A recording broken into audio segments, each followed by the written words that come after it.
আমার মা ঠাকুমার হাতে তেল পটল, অনেক পটলের প্রিপারেশন খেয়েছি, পটল চিংড়ি, দই পটল অনেক কিছু খেয়েছি, কিন্তু আমার মা ঠাকুমা কাকিমাদের হাতে এই পটলের রেসিপিটা খুব কম সময়ের মধ্যে, কম তেল মশলায় এত সুন্দর একটা পদ হয়।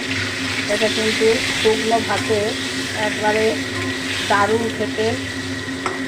এটার নাম তেল পটল। তেল পটল এই কারণেই, এই পটলটা ছাঁকা তেলে ভাজতে হয়, আর এটা আটশোলার গায়ে রঙের মতন করে ভাজতে হয়। লবণ আমি পরিমাণ মতো দিয়ে দিলাম, নুন লবণ দিলাম, হলুদ দিয়ে দিয়েছি পরিমাণ মতন, আর দিয়ে দিয়েছি কালো জিরে ফোড়ন।